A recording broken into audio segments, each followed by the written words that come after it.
हाड़ी खड़ा कर लो, बीच में खड़ा कर लो। अच्छा जी आई पे यो है यो। हाँ ये है आकाश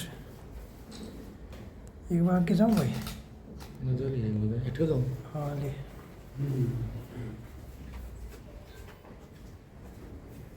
रुकियो रुकियो सर, एक मिनट रुकियो।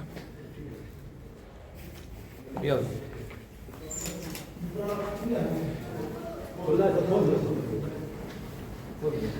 दलकला गांव में एक युवक की हत्या कर नहर में फेंक दिया था, क्या पूरा मामला? 10 तारीख को आफ्टरनून 2 बजे के आसपास आदित्य नाम का एक लड़का है, पिताजी का नाम सोमफा, गांव सांदल कला। वो लड़का घर से गायब हो गया करके एक इन्फॉर्मेशन आया था पुलिस के पास। तो उन्होंने किडनैपिंग का शक बता रहा था। फिर 11 तारीख को उसका पर्चा दर्ज हुआ था बड़ी थाने में, एफआईआर नंबर 313। उसके बाद पुलिस का टीम जो उस लड़के को ढूंढने में लगा हुआ था। इसके बीच में एक मैसेज भी आया था और वीडियो नोट भी, लड़का का इंजरी हो गया ऐसे करके उनका दोस्त के पास एक मैसेज भी आया था। सो ये सब एविडेंसेस को आगे रखते हुए पुलिस ने उनका इंक्वायरी स्टार्ट किया था। 12 तारीख को फिर हमको दिल्ली में दिल्ली का ग्रुप के थ्रू हमारा कोऑर्डिनेशन बना रहता था। सो उसमें हमको एक इन्फॉर्मेशन मिला था, एक युवक का डेड बॉडी उधर Munak canal Haiderpur water treatment plant के आसपास से उनको मिला था।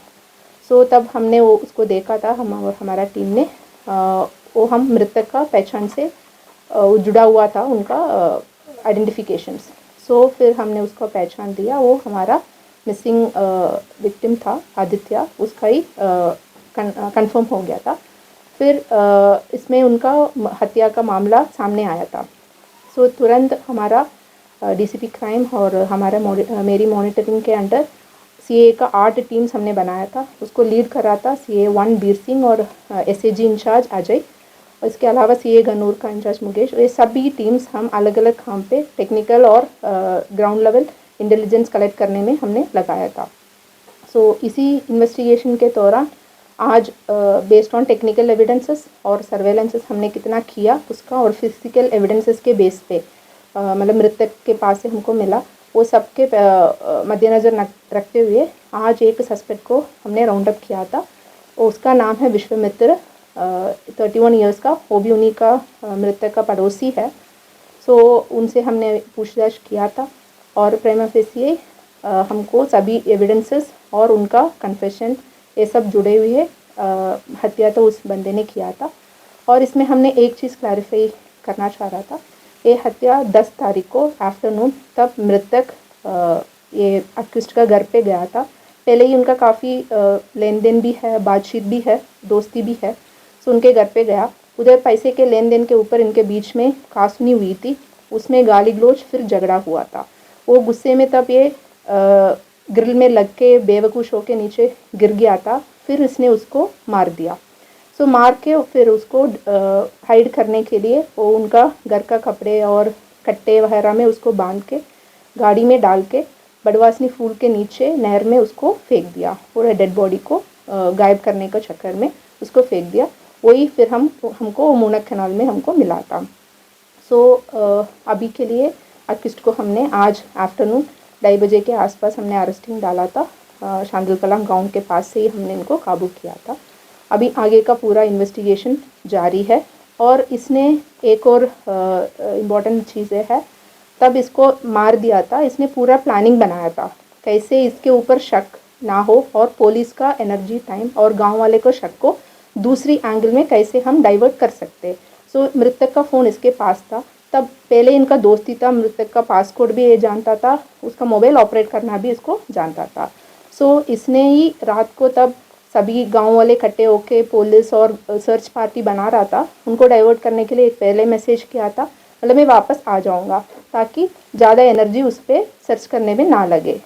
फिर जब अगले दिन दोबारा जब सबने जोर लगा रहा था पुलिस के पास जाना और दोबारा सर्च करने का, उसी टाइम इसने एक बड़ा मैसेज, ये ऑलरेडी प्रेस में भी मैसेज सर्कुलेट हो रहा था, मैसेज और वो वीडियो क्लिपिंग डाला, इसको कोई और एंगल दिखाने के लिए और शक को इससे हटा के कोई बड़ा मामला दिखाने के चक्कर पे अगले दिन वो मैसेज बना के उसने वो शेयर किया, इसमें पैसा वैसे का फिरौती मांगने का उस एंगल देने के लिए। बट इसमें कोई भी सच्चाई नहीं है।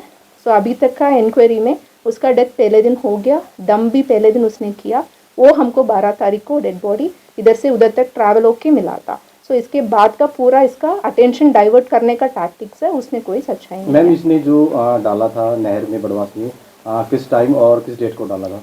वो 10 तारीख को रात को अराउंड 8 बजे इसने एक गाड़ी किराए पे लिया और उस गाड़ी में ये सीट पे रख के उधर जाके डंप किया था। टैक्सी चालक का कुछ पता लगा उसको क्या बोला था इसने?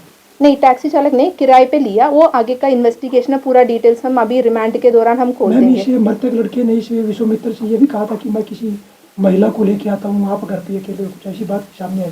नहीं, ये कासुनी अलग अलग एंगल में हुआ था, ऐसे भी उसने डिमांड किया होगा, बट वो एग्जैक्ट मोटिव इसी बात के ऊपर हुआ था या पैसे के ऊपर हुआ था, वो अभी हम आगे का इन्वेस्टिगेशन में पूरे बातें हम क्लियर करेंगे। किस चीज़ से हमला किया था जिसकी वजह से उसकी मृत्यु हो गई?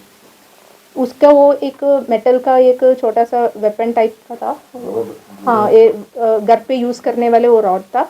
उससे उसको पहले तब वो बेवकुश हो गया, उसके बाद उसको मारने का नियत से उसको ये कर रखा, बट अभी उसको एग्जैक्ट वेरिफिकेशन वगैरह करने का बाकी है। कितने लोग इसमें शामिल हैं मैम हत्या वारदात में? पूरा प्लानिंग कैसे क्या रहा? अभी तक का इन्वेस्टिगेशन में सिर्फ इन्हीं का रोल सामने आया। विश्वामित्र हमारा एक्यूज्ड है, प्राइम एक्यूज्ड है, उसी का ही रोल आ रहा है। अगर इसको मदद करने वाले कोई और था, वो अभी हमारा आगे का इन्वेस्टिगेशन में खुलासा होगा। मैम पैसे के लेन देन को झगड़ा हुआ था या महिला को लेकर झगड़ा हुआ था इन दोनों? नहीं, अभी अक्यूज्ड का इसमें दोनों एंगल हो सकता है। मैं अभी कोई भी कंफर्म नहीं कर सकती हूँ, बिकॉज अक्यूज्ड अभी तक यही बता रहा है 20,000 रुपये हमारा लेन देन था। वो पूछने के लिए वो घर पे आया, उसके बाद उनके बीच में और ज़्यादा बातें हुई थी, अलग अलग एंगल में बातें हुई थी, बट एक ही मोटिव हम नहीं जोड़ सकते। ये सब मिलके वो कासुनी हुई महिला थी। को लेकर कुछ प्राथमिक जांच में आरोपी ने बताया कि हमारी बातचीत हुई है। नहीं, अभी वो कोई कंफर्म्ड नहीं है जी। मैम क्या उसी रात उसने अपने घर पे ही रखा था पूरा जो नहीं जी, उसी दिन रात को 8 बजे उसने डिस्पोज कर लिया गाड़ी को लेके। ये लगभग 2 बजे के आसपास इसका घर पहुंचा, आधा घंटे में इनका हो गया था। मैम जब वो मैम झगड़ा हुआ उस समय विश्वामित्र घर पर अकेला था, जो परिवार के साथ था, कोई और था? नहीं, अभी तक का जांच में वो अकेले ही इनके घर बता। में कोई शादी थी विश्वामित्र के घर में? विश्वामित्र के घर पे उनके परिवार में जो कोई पहले नहीं जी, इसका मुझे नॉलेज नहीं है। अभी ये पूरा एक एक चीज तो अभी आगे का जांच में हम बताएंगे। कितने बार जो है इनके चेहरे पे मिले हैं, किस प्रकार के पूरे शरीर पे जो प्राथमिक जांच में मिला हो जानकारी? अभी एक हमारा तो एक कट तो सिर पे था, एक पीछे का सिर पे भी एक कट था, और एक खान के पास में था, बट इसके अलावा पोस्टमार्टम रिपोर्ट अभी पूरी नहीं है, इसलिए मैं आपको एग्जैक्ट नहीं बताऊंगी। इतना ही चोट था। अक्यूज्ड एक चीज़ क्लेम कर रहा है, जब तक हमको पोस्टमार्टम रिपोर्ट से वो मैच नहीं हो रहा, फिर हमको ज़्यादा ये नहीं पता। मैम जब आरोपी मैसेज कर रहा था क्या आपने घर पे ही मौजूद था उस टाइम? नहीं, पहले मैसेज करने के टाइम पे वो घर के मतलब बॉडी डिस्पोज करने का वो चक्कर पे था, वो जा रहा था, उस टाइम एक मैसेज छोड़ा। सेकेंड डे वो मैसेज करने के टाइम पे वो घर पे नहीं था, वो सोनीपत के तरफ जा रहा था, उधर जाके वो मैसेज किया था, ताकि वो कोई भी लोकेशन आया तो भी उसका मूविंग में दिखाएंगे। मैम इसकी कोई बैकग्राउंड हिस्ट्री हो, पहले इसने कोई क्राइम किया हो या कोई इसकी कोई और भी कोई बड़ा मामला? नहीं जी, अभी तक ऐसी कोई क्रिमिनल हिस्ट्री हमारे सामने आया नहीं है। एक्यूज करता क्या था मैम? किस प्रलोभन को देकर घर पर बुलाया? अक्यूज्ड का काम जी करता क्या मैम? ये non banking financial corporation type में है, फिनांस का, उसका काम करता है। मैम पढ़ा लिखा भी तो है? पढ़ा लिखा का तो हमने नहीं किया अभी तक। कितना पढ़ा लिखा भाई? ग्रेजुएट है।